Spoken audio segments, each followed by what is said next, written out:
بسم اللہ الرحمن الرحیم۔ اللہ کے نام سے شروع جو بڑا مہربان نہایت رحم والا ہے۔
إن الحمد لله نحمده ونستعينه ونستغفره ونؤمن به ونتوكل عليه ونعوذ بالله من شرور أنفسنا ومن سيئات أعمالنا من يهده الله فلا مضل له ومن يضلل فلا هادي له وأشهد أن لا إله إلا الله وأشهد أن محمدا عبده ورسوله أما بعد فإن خير الحديث كتاب الله وخير الهدي هدي محمد صلى الله عليه وسلم وشر الأمور محدثاتها وكل محدثة بدعة في النار. قال الله تبارك وتعالى في كلامه المجيد: يا أيها الذين آمنوا اتقوا الله حق تقاته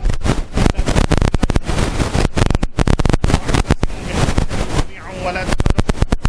يا أيها الناس اتقوا ربكم الذي خلقكم من نفس واحدة وخلق منها زوجها وبث منهما رجالا كثيرا ونساء واتقوا الله الذي تساءلون به والأرحام إن الله كان عليكم رقيبا. يا أيها الذين آمنوا اتقوا الله وقولوا قولا سديدا يصلح لكم أعمالكم ويغفر لكم ذنوبكم ومن يطع الله ورسوله فقد فاز فوزا عظيما. وقال آخر: واستعينوا بالصبر والصلاة وإنها لكبيرة إلا على الخاشعين. اللهم صل على محمد وعلى آل محمد كما صليت على إبراهيم وعلى آل إبراهيم إنك حميد مجيد. اللهم بارك على محمد وعلى آل محمد كما باركت على إبراهيم وعلى آل إبراهيم إنك حميد مجيد. تمام قسم کی حمد و ثنا کی بریائی اور بڑائی اس اللہ عز و جل کے لیے لائق و زیبا ہے جس نے ہمیں اور آپ کو پیدا فرمایا، اور بیش بہا درود و سلام اس ذات مبارکہ مطہرہ پر جن کا نام نامی اسم گرامی احمد مجتبی محمد مصطفیٰ صلی اللہ علیہ وسلم. برادران اسلام، نوجوان دوستوں، بزرگوں اور بھائیوں، آج بتاریخ 26 محرم الحرام 1435 ہجری مطابق 29 نومبر سن 2013 عیسوی کے اس خطبہ جمعہ میں جس موضوع پر آپ حضرات سے گفتگو کرنے کی سعادت حاصل کرنے جا رہا ہوں وہ موضوع ہے مقام صبر و رضا. اللہ عز و جل سے دعا ہے کہ اللہ تبارک و تعالی صبر کی اہمیت، صبر کے فضائل قرآن و سنت کی روشنی میں، صبر کے ثمرات اور صبر کے درجات اور اس طرح کے اور بھی قیمتی باتیں قرآن و سنت کی روشنی میں عرض کرنے کی اللہ توفیق عطا فرمائے اور ہم سب کو عمل کرنے کی توفیق عطا فرمائے. آمین یا رب العالمین. دوستوں اور بھائیوں، دنیا کا کوئی بھی انسان اگر یہ دعویٰ کرے کہ اس کے اوپر کوئی مصیبت نہیں گزری یا وہ کسی تکلیف کا شکار نہیں یا کسی مصیبت اور بلا کے اندر گرفتار نہیں، تو یقیناً یہ بات نہایت ہی ناقابل اعتبار بات ہوگی. اللہ تبارک و تعالیٰ نے خیر اور شر دنیا کے اندر پیدا فرمائے اور اپنے بندوں کو اس کے اندر مبتلا بھی کیا. خیر کے راستے بھی بتلائے، شر کے بھی راستے موجود ہیں. اللہ تبارک و تعالیٰ نے سمجھا دیا کہ یہ خیر ہے، یہ شر ہے، تمہیں اختیار ہے، تم جس میں چاہو جسے چاہو اختیار کرو۔ ہر شخص کسی نہ کسی مصیبت، کسی نہ کسی پریشانی میں مبتلا ہے، وہ امیر ہو کہ غریب، جوان ہو کہ بوڑھا، تندرست ہو یا بہرحال بیمار، تو خود مصیبت میں مبتلا ہی ہے۔ صحت مند کسان ہو یا شہر کا رہنے والا ہو یا دیہات کا رہنے والا ہو، الغرض ہر شخص کسی نہ کسی طرح کسی نہ کسی مصیبت کے اندر، کسی نہ کسی پریشانی کے اندر مبتلا ہے، جسے دیکھو وہی پریشان سا نظر آ رہا ہے۔ بڑے لوگ جو اچھی اچھی گاڑیوں میں پھرتے ہیں، اونچے اونچے محلوں میں رہتے ہیں، ان کے بڑے بڑے رتبے اور بڑے بڑے مقامات ہیں، ان کے بڑے بڑی اوقات ہیں، وہ بڑے اوقات کے مالک ہیں،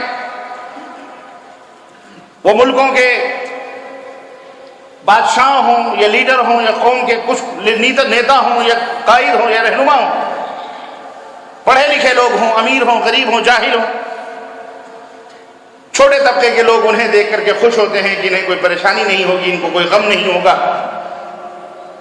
یہ بڑی بڑی چمکدار کاروں میں گھومتے ہیں، یہ بڑی بڑی بلڈنگوں میں رہتے ہیں، ان کے پاس روپے ہیں، ان کے پاس پیسے ہیں، لیکن حقیقت میرے عزیزو یہ ہے کہ کوئی بھی پریشانی اور کوئی بھی دکھ اور مصیبت سے محفوظ نہیں ہے۔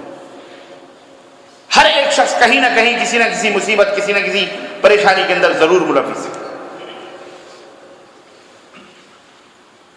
اللہ تبارک و تعالیٰ نے اپنے بندوں کے لیے، جو اس کے نیک بندے ہیں، جو اس کے محبوب بندے ہیں، جو اس کے قریبی بندے ہیں، بظاہر اگر دیکھا جائے تو ان کے اوپر عام لوگوں کے اعتبار سے بہت زیادہ مصیبتیں، بہت زیادہ پریشانیاں لاحق ہوتی ہیں۔ اللہ کا قرب، اللہ کی نزدیکی اگر پریشانیوں سے محفوظ رہنے کا ذریعہ ہوتی، ابتلا اور آزمائش سے بچنے کا سبب بنتی، تو کبھی بھی انبیاء علیہ السلام پر کوئی پریشانی نہ آتی، کبھی بھی رسول مصیبتوں کے شکار نہ ہوتے، کبھی بھی اللہ کے انبیاء اور رسول اور جو ان کے اللہ کے اولیاء اور صالحین ہیں ان کے اوپر کوئی مصیبت نہ آتی۔ مصیبت یہ ایک پریشانی، یہ ایک انسان کا مقدر ہے، یہ زندگی خوشی اور غم کا نام ہے، ان دونوں کے امتزاج کا نام زندگی ہے، حیات ہے۔ کبھی غم کبھی خوشی، یوں ہی یہ زندگی گزرتی رہتی ہے اور آدمی اپنی منزل کی طرف یعنی آخرت کی طرف بڑھتا جاتا ہے اور اس کی زندگی ختم ہوتی جاتی ہے۔ شریعت اسلامیہ نے اس کا نہایت ہی زبردست اور نہایت ہی بہترین علاج بتلایا ہے۔ لاکھ پریشانیاں ہوں، لاکھ دکھ ہوں، لاکھ مصیبتیں آپ کے اوپر ہوں، لاکھ دباؤ کے اندر آپ ہوں، یہ علاج صرف اسلام کے اندر موجود ہے، وہ نسخہ کیمیا صرف اسلام کے اندر موجود ہے، اور ساری کائنات کو وہ اسلام بتلا رہا ہے کہ اگر تمہارے اندر یہ جوہر، یہ ہیرا موجود ہے تو مشکلیں اتنی بڑی کہ ہم پہ آسا ہو گئیں، ہزاروں مصیبتوں، ہزاروں پریشانیوں کے باوجود بھی آدمی کے لبوں پہ مسکراہٹیں کھیلیں، آدمی شادہ اور فرحاں نظر آئے گا۔ اور آپ کو معلوم ہونا چاہیے وہ ایک ایسا علاج ہے، وہ ایک ایسا ہیرا ہے جسے ہم یہ کہیں کہ وہ ایمان کا آدھا حصہ ہے، آدھا حصہ ہے ایمان کا، تو غلط نہیں ہے۔ اللہ تبارک و تعالیٰ نے قرآن میں 90 مقامات پر اس ہیرے کا ذکر فرمایا، اور وہ ہیرا ہے صبر۔ صبر چھوٹے سے لے کر جوان اور بوڑھے سب سمجھتے ہیں صبر۔ کوئی بھی مصیبت، کوئی بھی بات ہوتی، بیٹا صبر کرو، بھائی صبر کرو، دوست ہے دوست کو صبر کی تلقین کر رہا ہے۔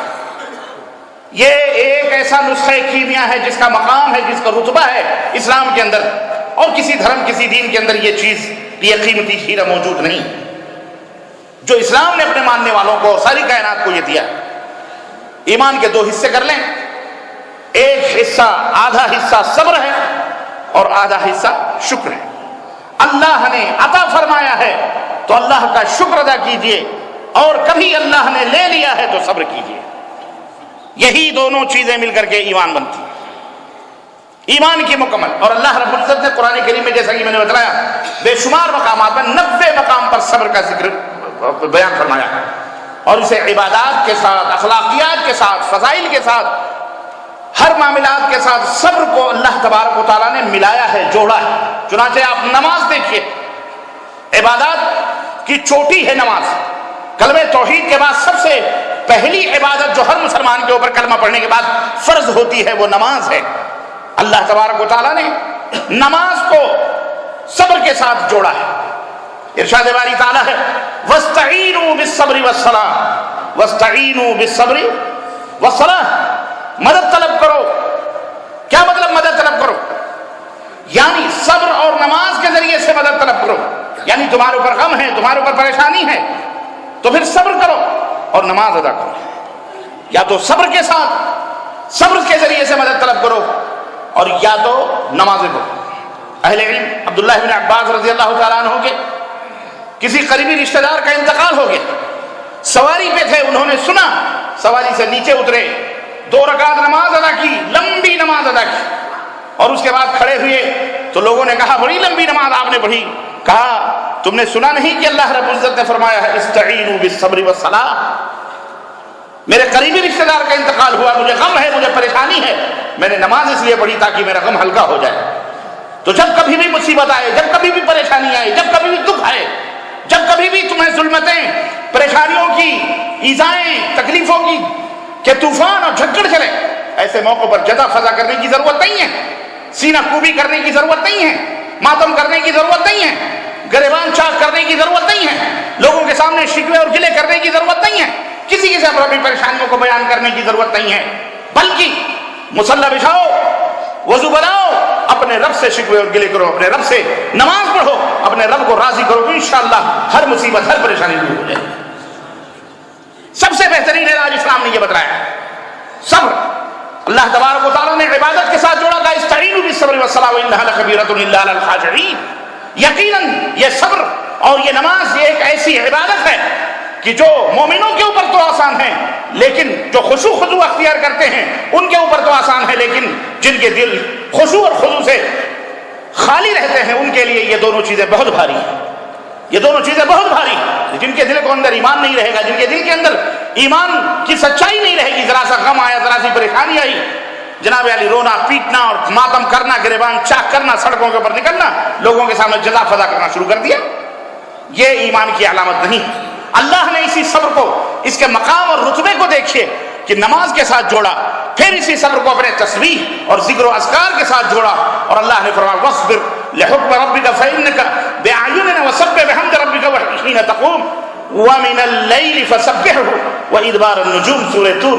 اسی طرح اللہ تبارک و تعالیٰ نے صبر کا مقام دیکھیے کہ یقین اور ایمان کے ساتھ جوڑتے ہوئے فرمایا وَجَعَلْنَا مِنْهُمْ أَئِمَّةً يَهْدُونَ بِأَمْرِنَا لِمَا صَبَرُوا وَكَانُوا بِآيَاتِنَا يُوقِنُونَ. یقین رکھتے ہیں اور صبر بھی کرتے ہیں، صبر کی وجہ سے انہیں یقین آتا ہے. اللہ رب العزت نے توکل، جو ایک بہت اہم عبادت ہے اور ایمان کا ایک عظیم حصہ ہے، اللہ پر توکل کرنا، بھروسہ کرنا، اللہ نے صبر کو توکل کے ساتھ بھی جوڑا ہے، اور ارشاد فرمایا الذین صبروا وعلی ربہم یتوکلون. جب ان کے اوپر کوئی مصیبت اور پریشانی آتی ہے، یا جزا فضا کا کوئی منظر آتا ہے، یا ان کے لیے کوئی آزمائش آتی ہے، تو ایسے لوگ اللہ پر بھروسہ کرتے ہیں اور صبر کرتے ہیں. اللہ رب العزت نے شکر کے ساتھ بھی اس صبر کو جوڑتے ہوئے ارشاد فرمایا ان فی ذلک لآیات لکل صبار شکور. ان باتوں میں ہر صبر کرنے والے اور شکر گزار کے لیے سب سے بڑی آیتیں اور سب سے بڑی نشانیاں ہیں. اللہ رب العزت نے فرمایا تقوی اور پرہیزگاری جو ایمان کی ایک عظیم چوٹی ہے، اور جو زندگی کا ماحصل اور مقصد ہے انسان کی زندگی کو متقی بنے، پرہیزگار بنے، اس صبر کو اللہ رب العزت نے تقوی اور تقوی کے ساتھ بھی اور پرہیزگاری کے ساتھ جوڑا ہوا ہے. اور ارشاد فرمایا وَإِن تَصْبِرُوا وَتَتَّقُوا فَإِنَّ ذَلِكَ مِنْ عَزْمِ الْأُمُورِ. اے لوگو اگر صبر کرو اور تقوی اختیار کرو تو یاد رکھو کامیابی تمہاری قدم بوس ہوں گی. یہی بڑے لوگوں کی علامت اور بڑے ایمان والوں کی، پختہ ایمان والوں کی علامتوں میں سے یہ علامت ہے. اسی طرح اللہ رب العزت نے حق کلمہ حق کے ساتھ صبر کو ملایا ہوا ہے، جوڑا ہوا ہے، صبر کا ساتھی بنایا ہوا ہے. پڑھیے اللہ رب العزت فرمایا والعصر ان الانسان لفی خسر الا الذین آمنوا وعملوا الصالحات وتواصوا بالحق وتواصوا بالصبر، جو حق کی تلقین کرتے ہیں اور جب حق بیانی کی راہوں میں جب ان کے اوپر مصیبتیں آتی ہیں، دشواریاں آتی ہیں، پریشانیاں آتی ہیں، تو وہ آپس میں ایک دوسرے کو صبر کی تلقین کرتے ہیں۔ اللہ رب العزت نے اسی صبر کو رحمت کے ساتھ اور کرم کے ساتھ جوڑتے ہوئے ارشاد فرمایا ثم كان من الذين آمنوا وتواصوا بالصبر وتواصوا بالمرحمہ، صبر کے ساتھ ایک دوسرے کو نصیحت کرتے ہیں اور جو ہے وہ وتواصوا بالمرحمہ، اور رحمت کے ساتھ اللہ رب العزت نے صبر کو جوڑا۔ اس صبر کو اللہ رب العزت نے جناب علی جہاد فی سبیل اللہ کے ساتھ بھی جوڑا ہو۔ ارشاد فرمایا ثم ان ربك للذين هاجروا من بعد ما فتنوا ثم جاهدوا وصبروا ان ربك من بعده لغفور رحیم۔ الغرض بے شمار مقامات ہیں جہاں پر اللہ رب العزت نے صبر کا ذکر فرمایا، اور یہ اہم عبادات اور اخلاقیات اور فضائل کے امور ہیں جن کے ساتھ اللہ رب العزت نے صبر کو جوڑا ہے۔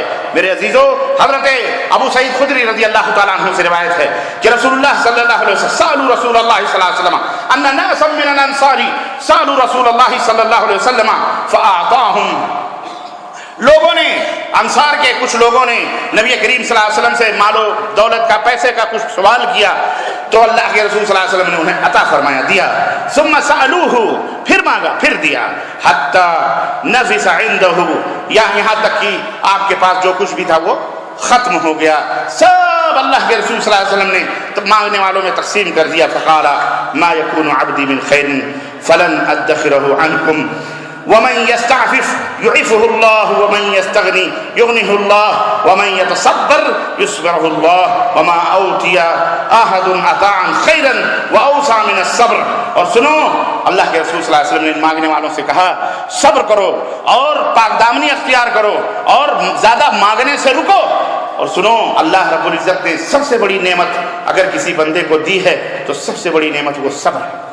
صبر کرے، یہ نہیں کہ مانگنے کے لیے نکل جائے اور دیا جائے پھر بھی مانگتا پھرے، نہیں، صبر اور توکل اور کیا کہتے ہیں قناعت، یہ بے حد ضروری ہے انسان کے لیے۔ حدیث مسند احمد بخاری اور مسلم کے اندر موجود ہے۔ اسی طرح عبداللہ ابن مسعود رضی اللہ تعالیٰ عنہ فرماتے ہیں کہ قال عمر بن خطاب رضی اللہ تعالیٰ عنہ، عمر بن خطاب رضی اللہ تعالیٰ عنہ نے کہا کہ ان افضل عیش ادرکناہ بالصبر، ہم نے صبر کے ذریعے سے بڑا سکون پایا ہے۔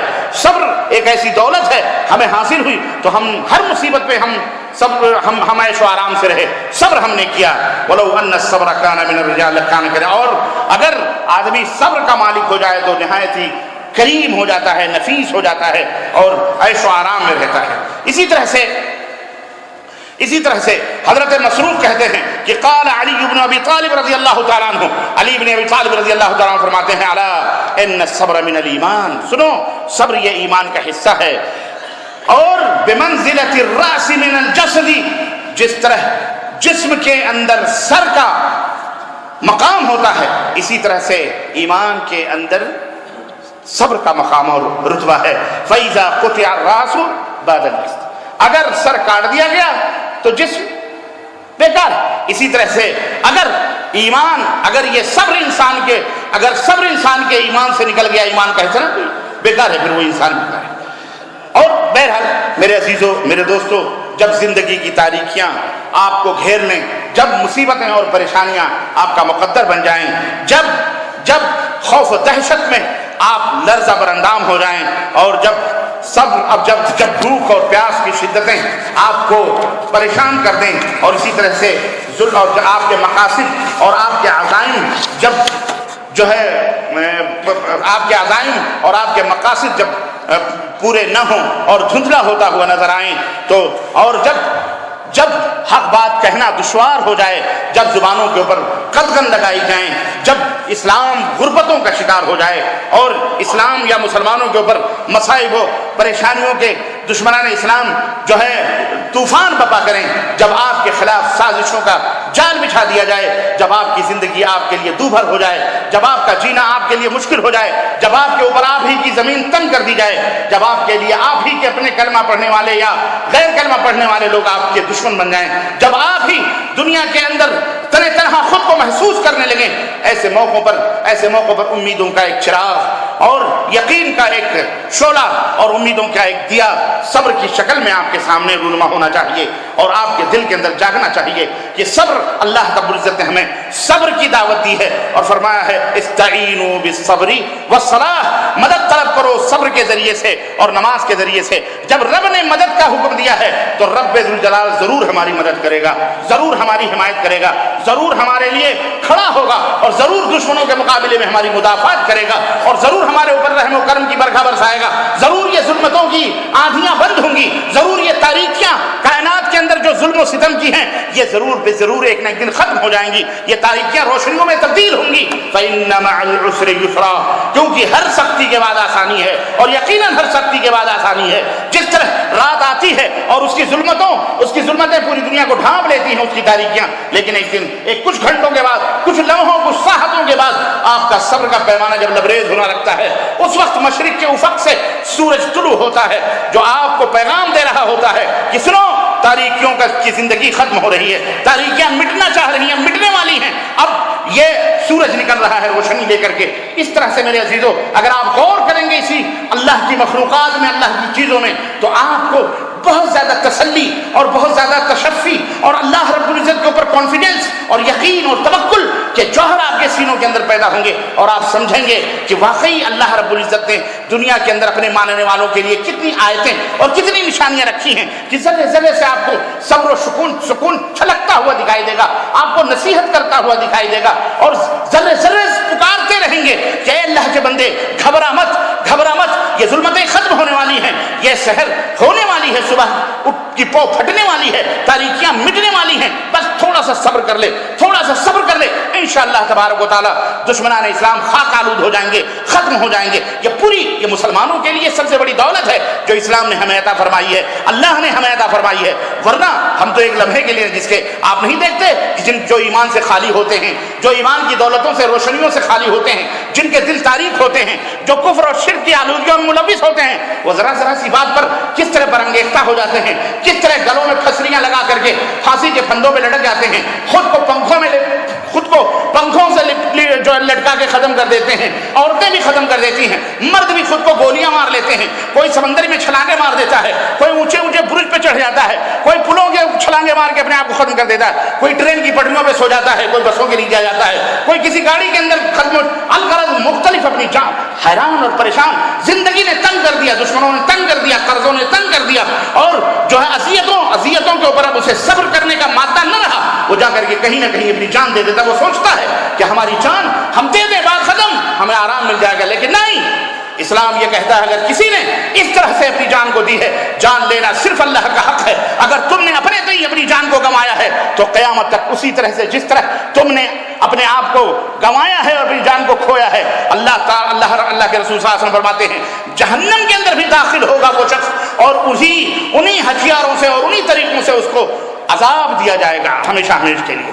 وہ عذاب کے اندر رہے گا. اس لیے مومن جو ہوتا ہے خودکشی نہیں کرتا، مومن گلوں میں پھسریاں نہیں لگاتا، مومن ٹرینوں کے نیچے نہیں آتا چاہے وہ مرد ہو یا عورت، مومن خودکشی نہیں کرتا.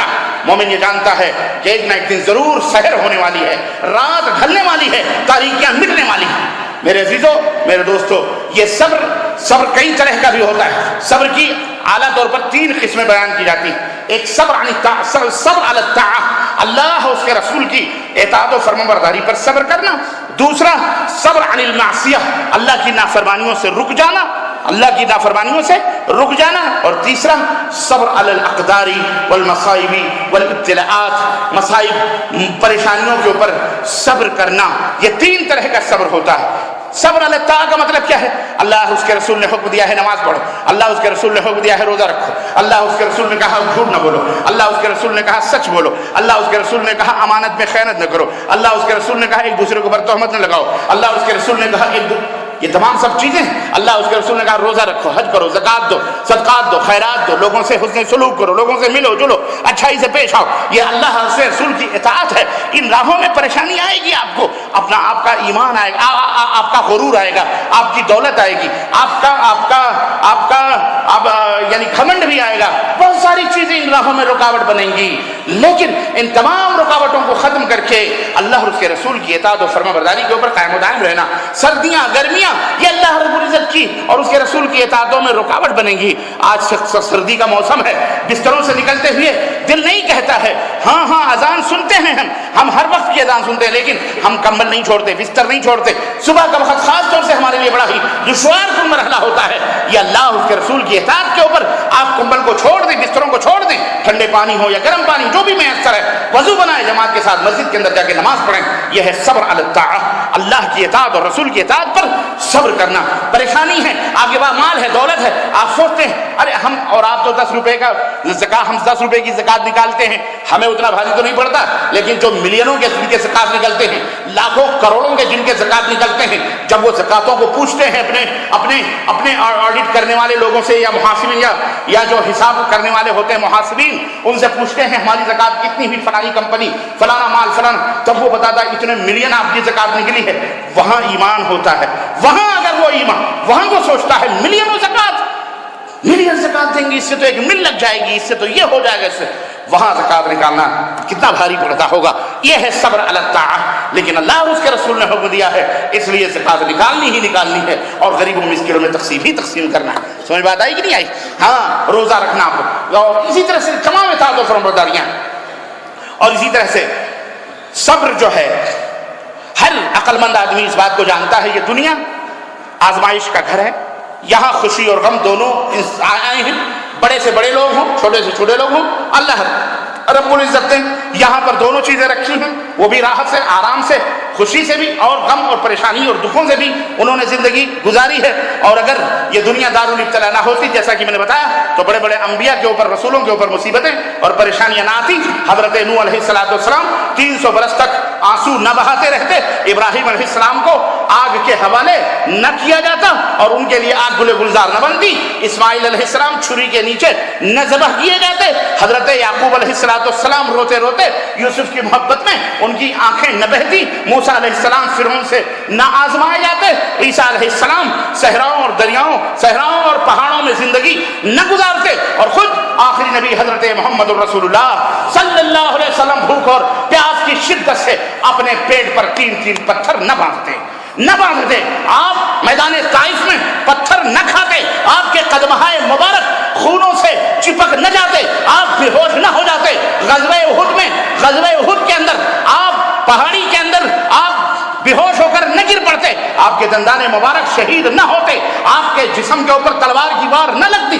الغرض بہت ساری پریشانیاں، آپ کے صاحبزادے آپ کے سامنے دم نہ توڑتے، آپ کی نواسی آپ کے گود میں دم نہ توڑتی، آپ کے آنکھوں سے آنسو نہ نکلتے، صحابہ کرام بڑے بڑے آپ کے ہاتھوں سے آپ کے سامنے نہ شہید ہوتے۔ کیا یہ پریشانیاں نہ تھی کہ پیارے نبی صلی اللہ علیہ وسلم اپنے سامنے اپنے پیارے صحابہ کو شہید ہوتے ہوئے دیکھ رہے ہیں، خود بھی زخم کھا رہے ہیں؟ یہ پریشانی تو غرض کہنے کا مطلب یہ ہے کہ دنیا ابتلا اور آزمائش کی جگہ ہے۔ اگر یہاں یہ تمام سب انسانوں کے ساتھ نہ ہوتی تو یہ انبیاء، یہ رسول، اللہ کے قریبی بندے اس طرح سے شکار اس کے نہ ہوتے۔ الغرض میرے عزیزو، میرے دوستو، دنیا کے اندر جو کچھ بھی مقدر کے اندر لکھا ہے، ہر انسان کو اسے حاصل کرنا ہی ہے اور وہ اسے ملنے والا ہے۔ اگر آدمی یہ سوچ لے تو پھر صبر کا پیمانہ اس کا ہمیشہ مضبوط رہے گا کہ اس دنیا کے اندر جو اللہ رب العزت نے ہمارے مقدر میں لکھا ہے، ایمان کے 6 ارکان ہیں: اللہ پر ایمان لانا، الایمان بالملائکہ فرشتوں پر ایمان لانا، الایمان بالرسول رسولوں پر ایمان لانا نہ، اور اسی طرح سے تمام نازل کی گئی کتابوں پر ایمان لانا، اور یوم آخرت پر ایمان لانا، اور چھٹی چیز کیا ہے؟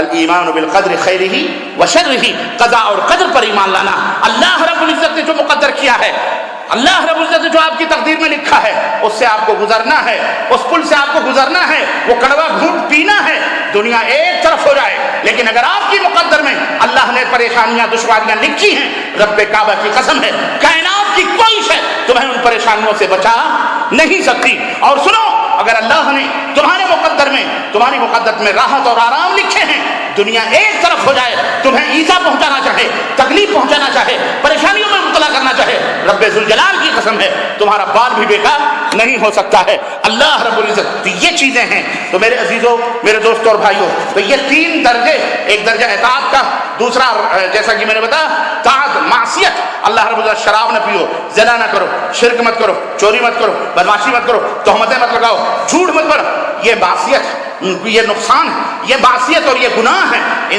ان سے بچنے کی کوشش کرو۔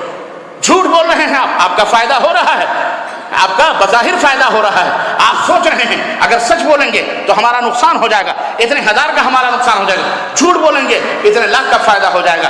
اب یہاں آپ کے سامنے دونوں راستے موجود ہیں۔ یہاں اگر آپ سچ بول کر اپنے ایمان کو بچا لیتے ہیں تو 10 روپے کے اندر بھی اللہ رب العزت آپ کا 10 لاکھ بنا دے گا، لیکن اگر آپ نے جھوٹ بول کر کے وہاں پر 10,000 بھی کما لیا تو یاد رکھو 10 لاکھ آپ انتظار کریں کہ ایک نہ ایک دن 10 لاکھ کا آپ کا غبن ہونے والا ہے، یا آپ اس کے شکار ہونے والے، مصیبت کے شکار ہونے والے ہیں۔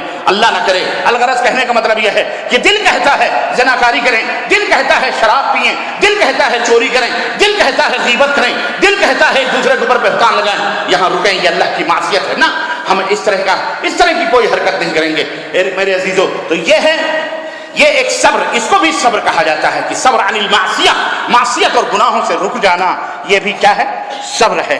اور مصیبت اور پریشانی جو آئے اس کے اوپر صبر کرنا، یہ بھی ایک صبر ہے۔ اور صبر کے کئی درجات ہیں، جس میں مثلا ایک چیز یہ ہے رضا، یعنی آپ کے اوپر کوئی مصیبت آئے تو آپ اس کو پا کر آپ جزا فضا نہ کریں، خوش رہیں، میرے اللہ ہے، میرا رب، وَأَنَّ اللَّهَ لَيْسَ بِظَلَّامٍ لِلْعَبِيدِ، اللہ اپنے بندوں پر ظلم نہیں کرتا، اللہ کی ہر فیصلے پر ہم خوش ہیں۔ تو جس کو کہتے ہیں صبر و رضا، صبر کرنا بھی اور خوش رہنا۔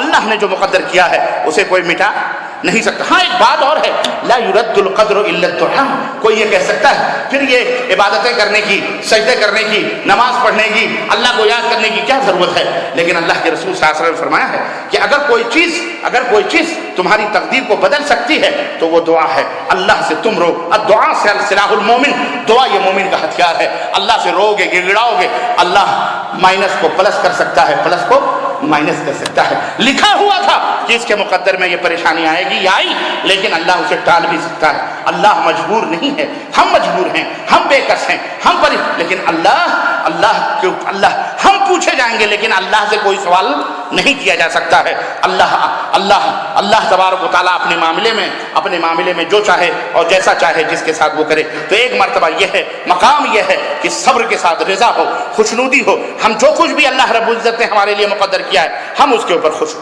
دوسرا مرتبہ یہ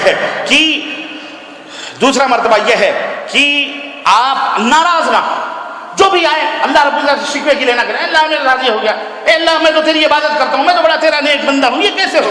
نہ، اللہ کے اوپر ناراض نہ ہو، اللہ کے بندوں کے نام۔ تیسرا مرتبہ یہ ہے کہ شکر کریں اللہ، کہ اللہ رب العزت کا شکر ادا کریں، لئن شکرتم لازیدنکم، کہ اللہ جو کچھ بھی ملا اگر اس سے بھی برا ہوتا تو ہم کیا کر سکتے تھے؟ ہماری گاڑی ایکسیڈنٹ ہو گئی، مثال کے طور پر آپ کی گاڑی کا پہیہ ایکسیڈنٹ ہو گیا، اس کا ایک شیشہ ٹوٹ گیا، اللہ کا شکر ادا کیا، الحمدللہ اس کا ایک شیشہ ہی ٹوٹا، دوسرا شیشہ بچا ہوا ہے کہ نہیں؟ الحمدللہ آپ کا ایکسیڈنٹ ہوا، پوری گاڑی چکنا چور ہو گیا، آپ بچ گئے، یا آپ کا ہاتھ ٹوٹ گیا، اللہ نہ کرے آپ کا ہاتھ ٹوٹ گیا، یا آپ کی ایک ٹانگ کٹنے والی ہے، یا آپ کا ایک ہاتھ کٹنے والا ہے، یا دونوں ہاتھ کٹنے والے ہیں، پھر بھی اللہ کا شکر ادا کیجیے، اے اللہ جان بھی جا سکتی تھی، چلو اس کے بدلے 2 ہاتھ ہی چلے گئے، لیکن جان تو محفوظ ہے، دیکھ تو سکتا ہوں، سن تو سکتا ہوں، ہے کہ نہیں؟ یہ شکر، یہ تیسرا اور چوتھا درجہ ہے۔ اور اسی طرح سے میرے عزیزوں اور بہت سارے درجات ہیں، بہرحال میرے عرض کرنے کا مطلب یہ ہے مختصر وقت میں، اس کے ثمرات بھی بہت ہیں، میں مختصراً 2-4 پوائنٹس صبر کے کیا ملے گا آپ کو، صبر کرنے سے ملے گا کیا، وہ میں آپ کو بتا دیتا ہوں۔ نمبر 1، صبر کرنے والے جو ہیں یہی کامیاب ہونے والے اور یہی نجات پانے والے ہیں۔ اللہ رب العزت نے فرمایا کہ انی جزیتہم اليوم بما صبروا، اے اللہ کے بندو آج میں نے جو تمہیں یہ جنت کی شکل میں بدلا عطا فرمایا نا، یہ اس وجہ سے کہ تم نے دنیا کی مصیبتوں میں، دنیا کی آزمائشوں میں تم نے صبر سے کام لیا تھا، صبر اور تحمل سے کام لیا تھا، ضبط سے کام لیا تھا۔ ہاں انہم ہم الفائزون، جو صبر کریں گے وہی کامیاب ہوں گے۔ اے مسلمانوں، کوئی بھی پریشانی آئے، آج حالات کچھ اور ہیں، آپ کے ساتھ ہر ایک کے ساتھ کوئی نہ کوئی پریشانی، کسی کے ساتھ کسی کے ساتھ کچھ، پوری دنیا کے اندر ہاہاکار مچی ہوئی ہے، آپ کے اندر دلوں کے اندر گھر کے اندر مصیبت، اور عالمی طور پر بھی مسلمانوں کے اوپر مصیبت، چاہے وہ سوریا کی مصیبت ہو، فلسطین کی مصیبت ہو، چاہے جہاں کی مصیبت ہو، آپ دیکھیں چاہے برما کی مصیبت ہو، چاہے کہاں کی مصیبت ہو، ہر جگہ مسلمانوں کے اوپر ایک سے ایک پریشانیاں، ایک سے ایک حیوانیت اور بربریت کا ننگا ناچنا، ایسے ننگا ناچ ناچا جا رہا۔ ایسی صورت میں آدمی کو کیا کرنا چاہیے؟ یہ نہیں کہ اسلام چھوڑ دو، نماز چھوڑ دو، ارے چھوڑو کیا کریں، نماز ہمارا گھر چل رہا ہم نماز پڑھیں، ہمارا بیٹا مر گیا ہم نماز پڑھیں، ہمیں کیا ضرورت، اللہ تعالیٰ ہمارے اوپر یہ نہ نہ نہ نہ نہ نہ ایسا شکوہ ایسا گلا ایمان کو ضائع کر سکتا ہے۔ نہ، صبر کرو، صبر کرو، اللہ تمہیں اس کا کئی گناہ عطا فرمائے گا۔ تم نے دیکھا نہیں بڑے بڑے انبیاء نے صبر کیا، حضرت یعقوب کی روتے روتے آنکھیں بہہ گئیں، تب یوسف علیہ السلام جب بینائی چلی گئی تو یوسف علیہ السلام ملے، نبی کائنات سے کیا یہ بڑے بڑے لوگ تھے، ہم کون سے کھیت کے مولی، ہم تو چونٹیوں سے بھی کمتر ہیں، ہماری کیا حیثیت ان کے مقابلے میں ہیں، ہم ذرے ہیں۔ لیکن صبر ایک بہت بڑی چیز ہے، تو اہل کامیاب ہونے والے صبر کرنے والے لوگ ہیں۔ اور اسی طرح سے اللہ کے رسول صلی اللہ علیہ وسلم کی بہت بڑی ایک حدیث میں آتا ہے کہ اللہ کے رسول صلی اللہ علیہ وسلم نے فرمایا کہ اذا مات ولد العبد، جب بندے کا بچہ یا بچی مر جائے، قال اللہ لملائکتہ، اور فرشتے اسے لے کے جاتے ہیں اس کی روح کو، تو اللہ فرشتوں سے کہتا ہے کہ قبضتم ولد عبدی، میرے بندے کے بچے کی روح کو تم نے قبض کر لیا؟ فیقولون نعم، تو فرشتے کہتے ہیں ہاں۔ فیقول قبضتم ثمرۃ فؤادہ، اس کے دل کے ٹکڑے کو تم نے لے لیا، چھین لیا؟ فیقولون نعم، تو فرشتے کہتے ہیں ہاں اے اللہ ہم لے آئے ہیں۔ فیقول ماذا قال عبدی، جب تم نے اس کے بچے کی روح نکالی اور اس کا بیٹا مر گیا، اس کی بیٹی مر گئی، تو میرے بندے نے کیا کہا؟ فیقولون حمدک واسترجع، اے اللہ جب ہم نے روح نکالی تو تیرے بندے نے دیکھ کر کے کہا الحمدللہ انا للہ و انا الیہ راجعون، الحمدللہ انا للہ و انا الیہ راجعون۔ فیقول اللہ ابنوا لعبدی بیتا فی الجنۃ وسموہ بیت الحمد، اخرجہ احمد۔ اللہ فرشتوں کو حکم دیتا ہے اے میرے فرشتوں، بندے نے میری تعریف کی اور انا للہ پڑھا، جاؤ جنت میں ایک گھر بناؤ، اس گھر کا نام بیت الحمد رکھو، جو اس میرے بندے کے لیے۔ صبر، یہ ہے صبر، یہ نہیں کہ گریبان چاہ کر پھاڑیں اب کیا ہوگا تب کیا ہوگا۔ حضرت عطا ابن رباح کہتے ہیں کہ عبداللہ ابن عباس کہتے ہیں ایک عورت، انہوں نے کہا کیا میں جنتی عورت تمہیں نہ دکھاؤں؟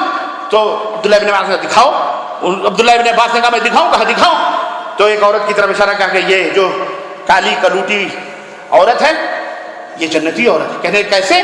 کہنے کہ اللہ کے نبی صلی اللہ علیہ وسلم کے پاس یہ آئی، اس نے کہا انی اسرع و انی اتکشف فادعوا اللہ لی، اے اللہ کے نبی مجھے مرگی آتی ہے، تو مرگی کی حالت میرے کپڑے کھل جاتے ہیں، میں ننگی ہو جاتی ہوں، تو مجھے دعا کر دو کہ اللہ تعالیٰ مجھے شفا دے دے۔ قال ان شئت صبرتی ولک الجنہ، اگر چاہو تو صبر کرو تمہارے لیے جنت ہے، چاہو تو صبر کرو تمہارے لیے کیا ہے؟ جنت ہے۔ وَإِن شِئْتِ دَعَوْتُ اللَّهَ أَن يُعَافِيكَ، اگر چاہو میں دعا کر دوں اللہ تمہیں شفا دے دے گا۔ قالت اصبر، اس نے کہا میں صبر کروں گی۔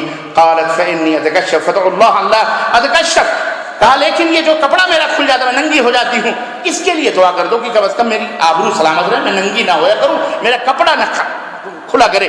اللہ کے نبی نے اس کے لیے دعا کر دیا، تو اس حالت سے وہ محفوظ ہو گئی۔ تو میرے عزیزو، یہ صبر کا ایک ثمرہ اور صبر کا یہ بھی بدلہ ہے کہ صبر کرنے والے جو ہے یہ ہمیشہ اللہ کے ساتھ ہوتے ہیں، اللہ ان کی مدد کے لیے ہمیشہ جو صبر کرتے ہیں اللہ ان کی مدد کرتا ہے، اللہ کے ساتھ ہوتا ہے۔ اللہ فرماتا ہے، اللہ کو ان اللہ مع الصابرین، اللہ صبر کرنے والوں کے ساتھ ہے، صبر کرو اللہ آپ کی مدد کے لیے۔ اسی طرح صبر کرنے والوں کو بلا حساب و کتاب اجر ملے گا، اور یہ بھی قرآن کریم کے اندر اللہ فرماتا ہے انما یوفی الصابرون اجرهم بغیر حساب، صبر کرنے والوں کو بلا حساب و کتاب بدلہ دیا جائے گا قیامت کے دن۔ تو جو بھی مصیبت آئے ہمیشہ صبر سے کام لیں، اور اس سلسلے میں بہت ساری احادیث ہیں، میں ان سے بالکل جو ہے کیا کہتے ہیں اختصار کے ساتھ میں انہیں چھوڑتے ہوئے قرآنی اور عنوان کراپ میں بتا رہا ہوں۔ اسی طرح کہ اللہ اسی طرح صبر کرنے والوں کو اللہ بہترین بدلہ عطا فرماتا ہے۔ صبر کرنے سے اللہ تعالیٰ گناہوں کو مٹا دیتا ہے، نیکیوں میں اضافہ فرماتا ہے۔ جو لوگ صبر کرتے ہیں، جو لوگ صبر کرتے ہیں اللہ تعالیٰ کیا کرتا ہے؟ ہاں ان کی نیکیوں میں کیا ہوتا ہے اور ان کے گناہ اللہ ایسا ہوتا ہے. اب اگر یہ بات ہے اللہ کے نبی نے جو فرمائی کہ اللہ کے رسول صلی اللہ علیہ وسلم ایک کانٹا بھی اگر ایک مومن کے تلوے میں چبھتا ہے نا تو اللہ اس کے ذریعے بھی اس کے درجات کو بلند فرماتا ہے اور اس کے گناہوں کو مٹا دیتا ہے. ایسا لگتا ہے جیسے یہ ہو کہ اللہ کسی نہ کسی مصیبت میں ایسے رکھ کہ ہم صبر کرتے رہیں, ایسا دل کہتا ہے تاکہ اسی حالت میں اللہ کو پیارے ہو جائیں. اللہ تعالیٰ ہمیں معاف فرمائے. اور صبر یہ ہدایت کا سبب بھی بنتا ہے اور بہت سارے ثمرات ہیں. میرے عزیزوں میرے دوستو, اللہ سے دعا کرو کہ اللہ ہمیں اس ہیرے کی جو صبر, اس دولت جو صبر و رضا ہے, اس کے مقام اور اس رتبے اور منزلت اور اس کی اہمیت کو اور اس کے فضائل کو سمجھنے کی توفیق عطا فرمائے اور اس کے مطابق عمل کرنے کی توفیق عطا فرمائے. آمین یا رب العالمین. بارک اللہ لنا ولکم فی القرآن العظیم ونفعنی وإیاکم بالآیات والذکر الحکیم انہ تعالی جواد کریم ملک بر.